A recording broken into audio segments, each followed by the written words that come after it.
Welcome back to Rewitched, a charmed 1998 rewatch journey.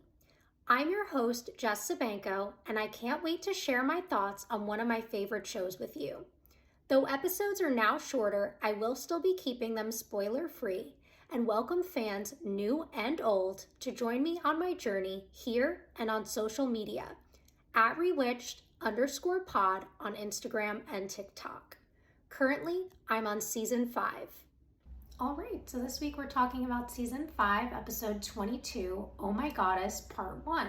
So obviously this is the first half of our 2-part finale, and I feel like this one is really a lot of setup. It's definitely an enjoyable episode, but it's just like, without part 2, there really is so little that you can really dig as deeply into in this episode, though I am going to talk a lot about the characters, what we're building up to, what we might see in the finale next week. So in terms of our innocents and villains of the episode, our innocents here are the elders who are under attack by the Titans, who are these ancient evil from Greek mythology. We see that basically 3,000 years ago, they were destroying the world. The elders made these mortals into gods who then were able to use that power to trap the Titans. They were unable to be vanquished, and then the power went to their heads, and so the elders said they can never do anything like this again.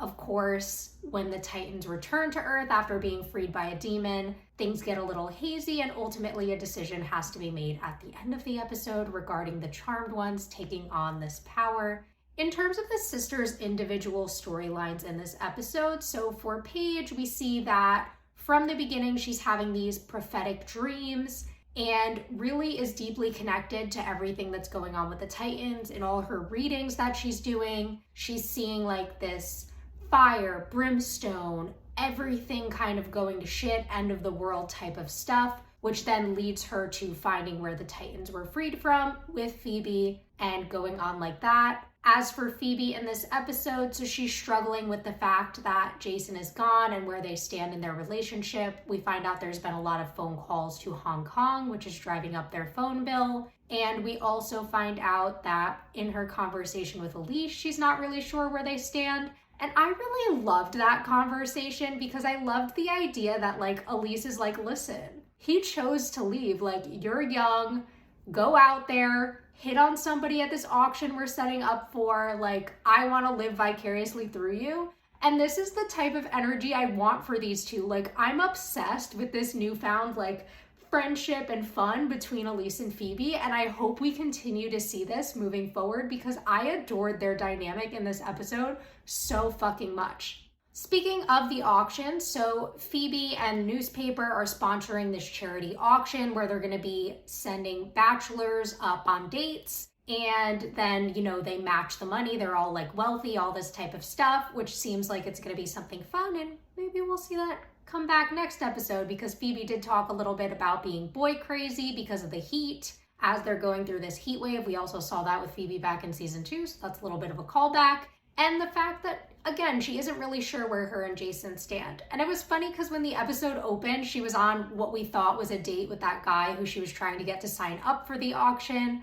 And I was like, wait, isn't her and Jason still together? But then we find out that she's interviewing him to do that, though she does kind of imply that maybe she will be bidding at the auction. Who knows? And we also see that Paige was supposed to be doing the same thing, getting people to sign up, but she's too focused on those dreams, ignoring the guy and scaring him off, which Phoebe gets 6 people to sign up. And as Paige says, I got none people, which was another amazing scene in this episode. I did like in that scene that Phoebe was very supportive and kind of do you think the dreams mean something? Though in the very next scene, her and Piper are very dismissive of Paige's dreams, which I thought was a little bit unusual. In terms of Piper in this episode, so we do see that her and Leo are continuing on in therapy. It seems like she's in a pretty healthy place early on. They're using the tools, they're working on their marriage, and she just seems a lot calmer. She's saying that things have settled down, Wyatt's sleeping through the night, her and Leo are, back together, that chemistry's flowing between them again,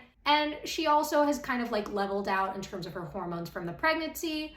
her and Leo go to a birthday party for Daryl's son Mikey, which was really, really cute to see. I loved seeing Daryl interacting with his wife and his son in this episode. Like, I was obsessed with him in the scene. And I also did like the way that they really normalized this struggle that so many couples go through as they're adjusting to becoming new parents. You know, Daryl and his wife bring up that they've also been to marriage counseling, and that, you know, those first few months, the sleeplessness, the changes in the marriage are really hard to adjust to, but that they should continue using the tools and that ultimately it will strengthen their relationship. So I did love that. We also see that Piper and Leo are going to another counseling session, which he basically misses because he has to work on what's going on with the Titans, with the elders. And there is this moment where she's like, I'm scared, like really expressing her feelings. He's like, don't worry, like I'll be fine. I'm safe to orb. And she's like, no, it's not about that. And then it brings up that old fear that we saw from her even back in Sympathy for the Demon, where she's talking about that fear that every time something good happens, like something bad is just around the corner for her. And this fear of like losing the things that are most important to her in life, which I think has been consistent for Piper and really makes sense with her character. We also see that once Leo's up there for so long and doesn't come to her for comfort as he's dealing with whatever's going on up there before they find out, obviously, that most of the elders have been killed, she has this feeling that like he's never coming back to her.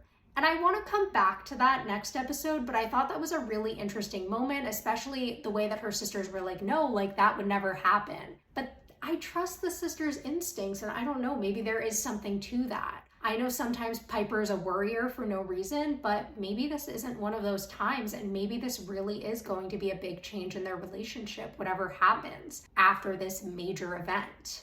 In terms of another character we're introduced to in this episode, so we meet Chris, who is this whitelighter from the future. He shows up just as Paige has gotten the idea to summon one of the Titans to her, thinking that this potion she's been working on that's stronger than the ones they've used on the source is going to be enough to stop the Titans. Of course, she is wrong. She's turned to stone just like the other whitelighters have been. Chris shows up just in time to get the Titan scared away, stop Phoebe from being turned to stone, and keep Paige from dying, which is what he says happened in the future. And he came back to kind of stop things from turning out the way they did. We find out that he's about 20 years into the future, so not sure exactly, what that means or what it is he's keeping from them versus telling them. He's very secretive throughout the episode, saying I can only tell you certain things. But there's this obvious idea that he does have some type of connection to the sisters. He's very familiar with the book. He's familiar with their house. When Piper catches him in the book, he's like I haven't looked at it before. And it's this really interesting dynamic where I'm very drawn to him as a character. I also am very attracted to him, which I don't know that I've ever had a huge crush on Chris in past watches, but I'm excited to see where that goes, because I'm Cole's gone, Daryl's only around every once in a while, so I need a crush on this show, so maybe Chris could be my guy. But anyway, so he is a little suspicious. Like I was saying, we see moments where everyone's suspicious of him. He's kind of hey, I saved Paige, why do you guys not trust me? But he is very sneaky, kind of maneuvers things the way he wants to. Leo even calls him out later for being manipulative after all the elders have been killed, and Chris is kind of hey, this needed to happen so that you can do what needs to be done. And he's how do I know you're not just getting me to do what you want to create your own future? Though Leo does ultimately decide to do what Chris wants, so he must trust him on some level. And maybe it's the fact that Chris brings up this idea that he has to do it for his family, for his son, which I think is a key part of the phrasing, but because I'm spoiler free, I will not get further into that right now. In terms of the Titans themselves, we do see that there's Meta, Demetrius, and Cronus. We know that Cronus is kind of the leader. They bow down to him and are very afraid of him. He's obviously the most powerful of them. He's the most angry, the most vengeful. He's the one who immediately wants to go after the elders and is really coming up with these plans. There's this weird flirtation where we know that Demetrius and Meta are together, but Cronus is still very touchy with her, but there's this vibe that maybe they're a throuple at some points. I don't know. There's something very sexual and unusual in their chemistry.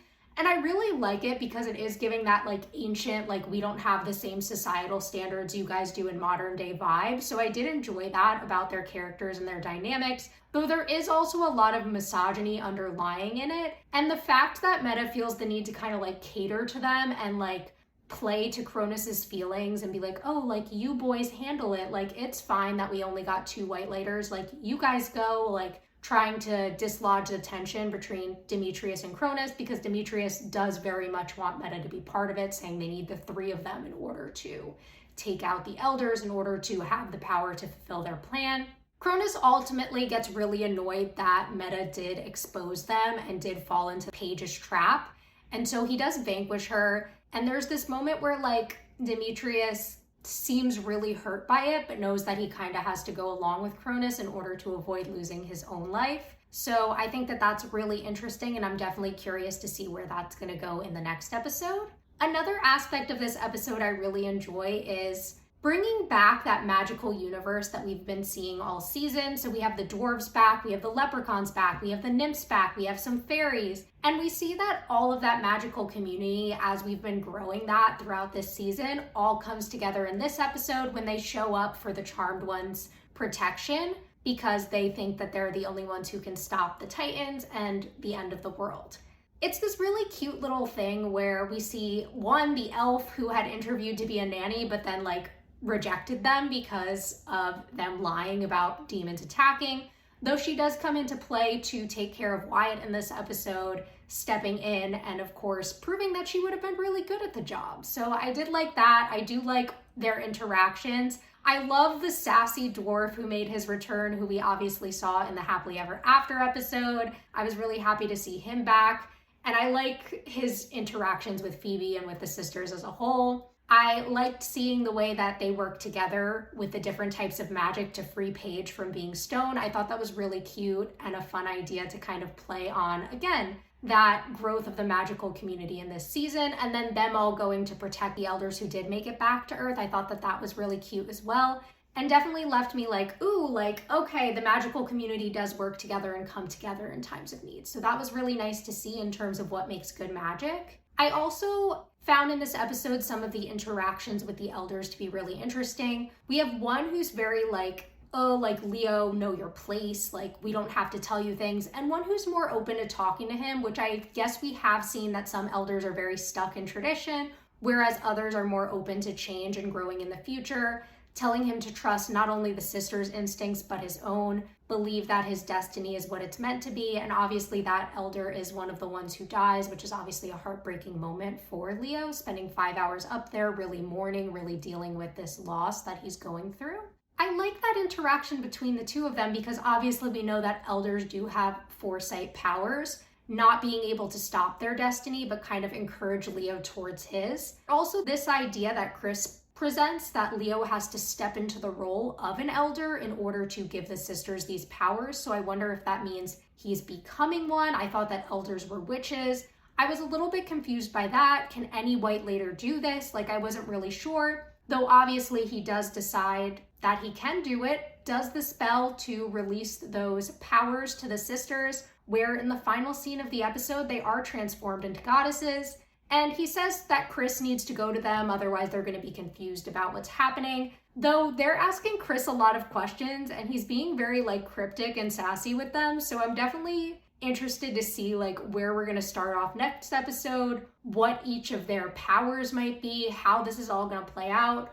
We see that in their final poses, Paige looks really confused. She has like a trident, so obviously she has some type of like maybe war type of goddess. We see that Phoebe is blonde and she kind of has this flirty look on. So they did mention Aphrodite earlier. Maybe that's who she's taken over. And then we also have Piper in this very like cute outfit. She just looks more mad than anything. So I'm not really sure that we got a hint about which god she is, but I'm definitely excited to find out. And I really cannot wait to get into part 2 of this episode, which obviously is going to solve a lot of the things that have been set up in this one as far as the sisters and the Titans, Piper and Leo, what the fuck is going on with Chris, what's going on with Paige, like what's going on with Phoebe. And I really can't wait to see it and talk more about it. But that's all I have for this one. So please join me back next week for part 2.